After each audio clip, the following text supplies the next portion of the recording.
Guys, CEO Kaden here from Fiction Atlas Press, bringing you another indie connection. And today I'm going to be telling you about some indie books that you might enjoy if you were a fan of The X-Hex by Aaron Sterling. It's a great book. I really enjoyed it. So here are some indies that you might like if you're a fan of this one. The first book I have for you is called Serendipity by Kristen Proby. My sight is a gift and also a curse. It cost me the love of my life. We may have been young, but some things you don't get over, like being the cause of the biggest tragedy of your boyfriend's life.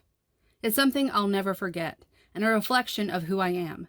But now that Jackson's back in town, with scars and a hero's badge of honor, it's time for me to be brave too.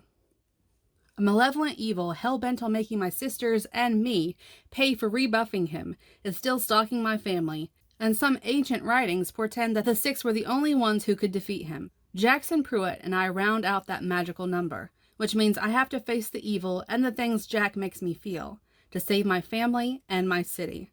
I never sought to reconnect with Jack. Working with him now means opening myself up to my feelings for him. Refusing means destruction for us all. The second book I have for you is called If the Broom Fits by Kitty Gallant. I was very skeptical about the dangerous ground they were playing on. It was one thing to appreciate Jensen's beauty, but it was another to start daydreaming about the beginnings of sexy time. Calexa Cabot has been whipping up a storm with her witchy bakery, Bewitched, but when a death omen comes knocking on her door, she is pulled back to the town she fled from and straight into her biggest mistake, Jensen Wilson.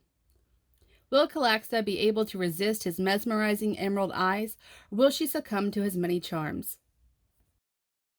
The third book I have for you is called Pumpkin Everything by Beth Labonte. After calling off her fall wedding, horror novelist Amy Fox is left with a broken heart, a mega case of writer's block, and a serious aversion to all things pumpkin spice. When she receives news that her grandfather has broken his wrist driving through a Dunkin' Donuts, literally straight through the front windows, 500 miles away in her hometown of Autumnboro, New Hampshire, Amy has no choice but to return to check on him.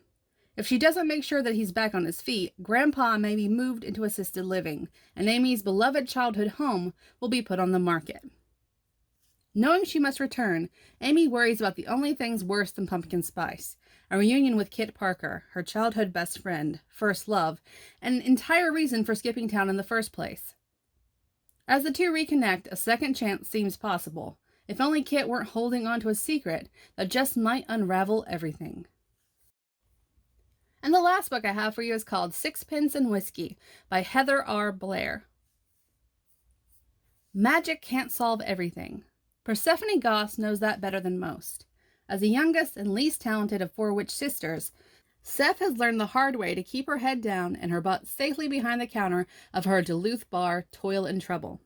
But now the king of the bears wants her as his queen, a werewolf or three wants her dead, and her cold-as-ice ex, Jack Frost, wants... well, she hasn't figured that out yet. With a bounty on her head, time running out on a half-forgotten prophecy, and Jack stalking her every move, Seth needs her magic more than ever, until using it comes with a price she never saw coming. Okay, that's all for me this week. I'll see you next week on the Indie Connection. Bye.